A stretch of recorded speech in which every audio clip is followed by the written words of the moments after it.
It's a damn tough life, full of toil and strife, where women undergo. We don't give a damn when the gale is done, how hard the winds did blow. Come on!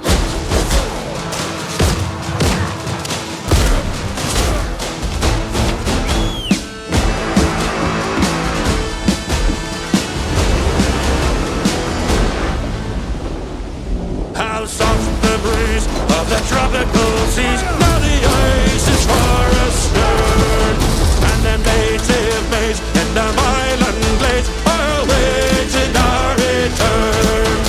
Even now our big black eyes look out, hoping some fine day to see our baggy sails running for the gales, rolling down to old Maui, rolling down to old Maui, me boys, rolling down to old Maui.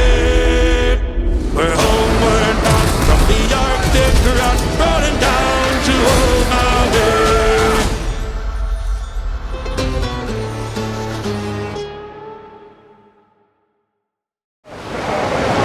Hear this! We're outward bound for Mobile town with a heave-ho-ho,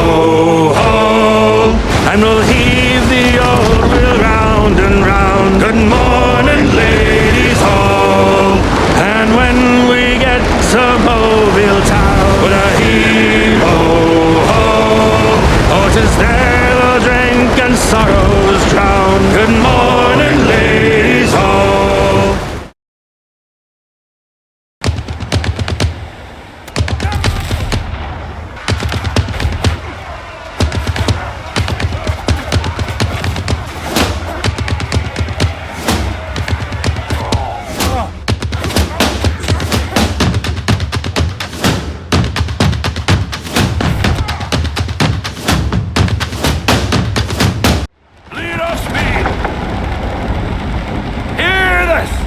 Help me, Bob, I'm bully in the alley.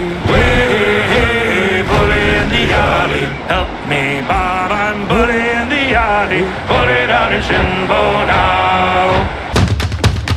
Let's make a deal.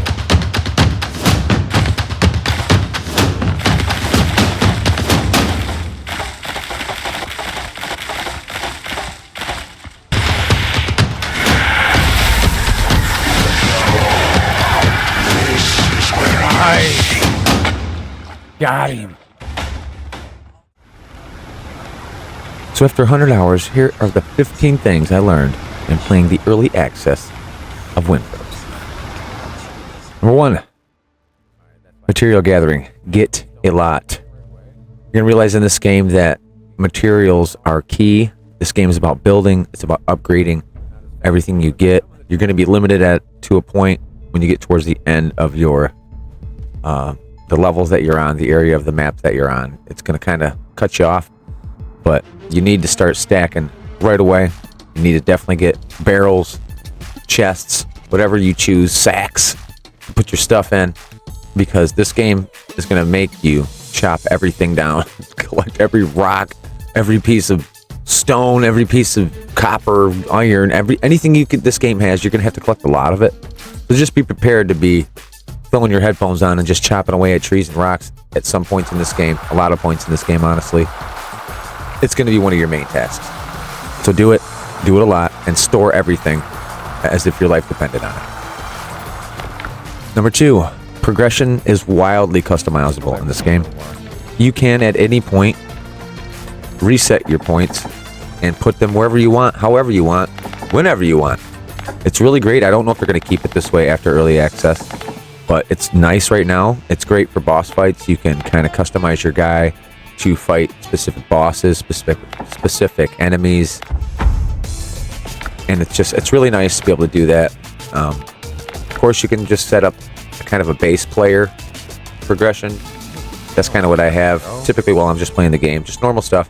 And you can set up some of these stat point settings to accommodate certain weaponry, certain defensive setups. It's really, really nice. Number 3, I wish I would have known right in the beginning that there are 3 factions right away that you can buy and sell from when it comes to shipbuilding materials, upgrading materials, modifiable ship parts, things of that nature. And when you go to Tortuga, you're going to realize that you can't sell anything. You can only buy in Tortuga. So you're going to have to find the islands for each of these factions where they actually buy things from you. And you're going to realize, if you read the items, that they will tell you exactly who will take your stuff. And each item is worth so much piastre, which is basically the currency of the game. So you're going to be doing a lot of back and forth between these factions. And in doing so, you're going to be able to purchase certain items. But in order to purchase the upper items, you actually have to donate your insignias to the faction that you're actually looking to purchase things from. So if you look into the faction, you'll notice that they sell certain items, and there are certain levels. Once you get to that certain level by giving up your emblems that you've earned from killing pirates, you'll be able to unlock that level and get that thing you need. You're going to be doing a lot of this. You're going to be doing missions and realizing you want to upgrade your ship here, you want to upgrade your house over here, you want to maybe upgrade your defense, maybe you want to upgrade your weapons, maybe you want to upgrade your boarding party strength. There's a lot of things to upgrade in this game, and they all wrap around these 3 factions. Number 4, think Souls game when in melee combat. Yes, that's right, folks. This melee combat and the strength of your character compared to theirs is kind of Souls-like. You're gonna die a lot, okay? You're gonna die quite a bit, but these enemies are predictable. They do have combat tactics that are dependable and readable, so you can easily defeat these enemies with parries and dodges, and you can lure them off one by one, so you're not fighting 10 people at once. The game makes it manageable, but you will die a lot, and it will get frustrating. I have gotten frustrated so much with this game, but it's so fun that it's very worth it. Being a pirate isn't always easy, folks, but it's very rewarding when you find the treasure, which is another thing. You get Blackbeard treasure maps throughout this game, so that's good to know.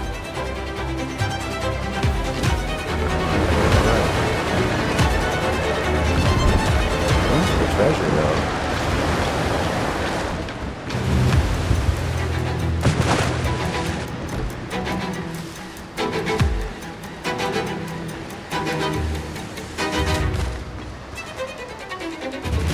Alright, this looks like the spot.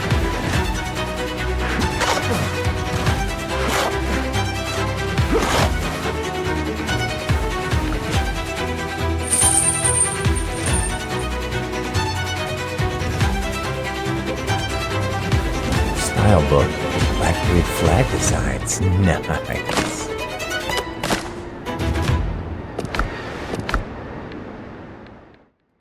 And number 5, think Black Flag when in naval combat.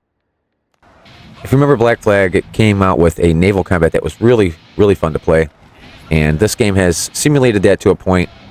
It's really fun, it's pretty simple, and it forces you to want to upgrade a little bit, forces you to want to test the waters too. Once you figure out how to actually use your ship a little better, play your defenses, read how the ships are fighting you, read how they maneuver. It's really fun. It's pretty simple though, and that way picking up on it and getting good at it is pretty quick and fun. You should give it a try.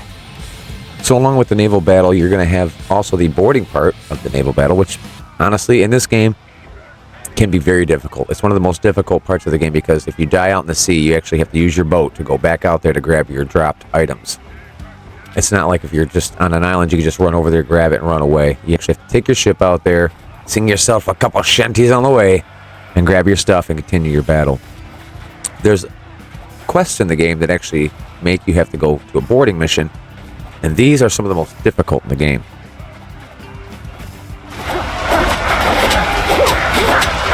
Which brings me to number 6, that difficulty level. I promise you, the boarding missions in this game are some of the most difficult missions you're going to play, and you need to be ready for them. So make sure that your boarding party strength is really high and that you have plenty of ammo and gunpowder.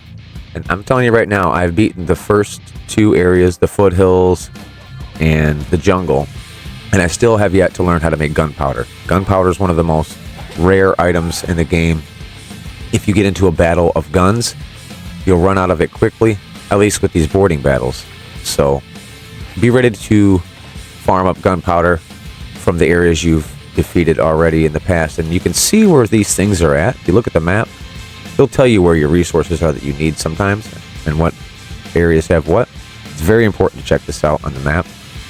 Speaking of difficulty, number 7, recommended levels of these quests are like a minimum level. If you're level 8 and you go to play a level 8 mission, it may be very difficult for you. But you can do it, but it could be pretty difficult. So those recommended levels, I would say, are minimums. You can obviously try one if you're a lower level. Some of them aren't so bad.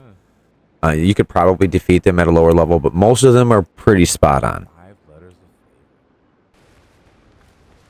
Number 8, get acquainted with recipes and cooking buffs because they're going to be helpful in combat situations. If you notice, every cooking buff will add a little bit of health. If you use 2 cooking items, it gives you 2 opportunities to add health and 2 buffs.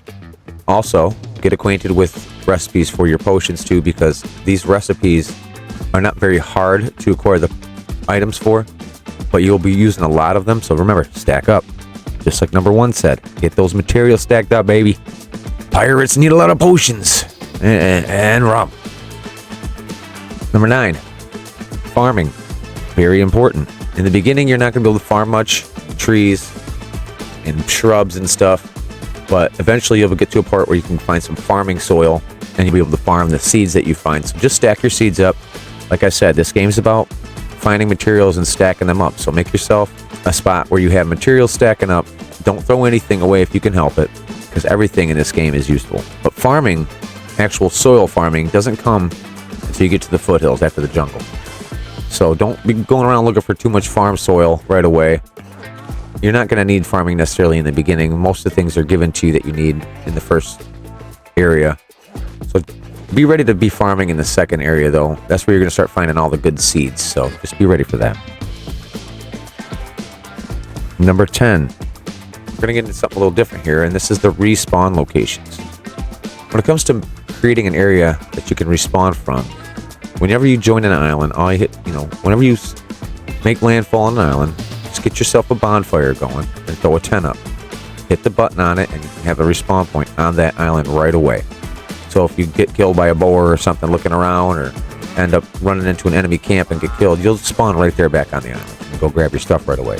If you don't do this, if you travel to an island with your boat shantied up, and you get there, don't do that and die, well, then you got to start all the way back where your other base was at, or whatever your respawn point was, and shanty your way back over there again. So please heed my warnings. Make sure you put the bonfire and the tent everywhere you go. And if you're looking for something a little better, well, now we're talking fast travel locations. So you learn this fast travel bell recipe, which allows you to build fast travel locations right off the sea edge in an area where you have a bonfire. Now, you're only allowed 16 of these, okay? It sounds like a lot, but it isn't. There's many islands that you think you might have to set up a fast travel. I've torn many down and replaced them, so be ready to do that eventually. Try to use the fast travels sparingly if you can. And some places have their own fast travels. All the faction islands have their own fast travel. Tortuga has a fast travel. The boss areas have fast travels, so you'll be able to use those in those areas. But use them sparingly on the islands. Just use them if you really deem it necessary to do so. Number 12, invest in repair kits for your ship. Utilizing the repair mechanism in sea battles is going to save you more than anything else in the sea battle arena. You can use the small ones, the medium ones, and the large ones. Depending on your enemy type, you may have to use several large ones. You may get away with just using several small ones. With enough sea battle experience, you'll realize what you need and how many you need. Just remember, you're going to need several repair kits and have them stacked and ready to use on your ship. Another thing I learned, and this was just recently, honestly, right around the 100-hour mark, is to use your map markers. There are several areas on the map you're going to have to go back to refarm certain items. You're going to go through a lot of pig skin, if you know what I mean. So trust me, you're going to need a lot of rawhide. You're going to need a lot of the things that you need to use to create potions. So whenever you see a plant or an animal location that's important, you just go ahead and open that map marker, place one, and that way when you come to farm that area, you'll know exactly where to look for everything. Number 14, continually upgrade. Never stop upgrading. Always look to upgrade the next weapon, the next armor set, your boat, your boarding party, your cannons, anything you can possibly upgrade in this game. Always be looking to upgrade it as soon as possible. It will definitely help in your battle situations. And last but not least, number 15, use your shanties, baby. You're having fun out there, pirate. Use your shanties. Have fun with the boys. So go ahead, fire a couple cannons too. You can sing while you're firing, but the sound of the cannon is musical as well, isn't it? Put it out in Shinbo now. Sally is the girl that I love dearly. Way, bully in the alley. Sally is the girl that I love nearly. Put it out in Shinbo now. Oh, help me. So I hope you enjoyed the 15 things we found interesting and important here in the early access. And we'll see you out there on the waters of Windrose. For 7 long years I courted little Sally. Way, bully in the alley. But all she did was dilly and dally. Put it out in Shinbo now.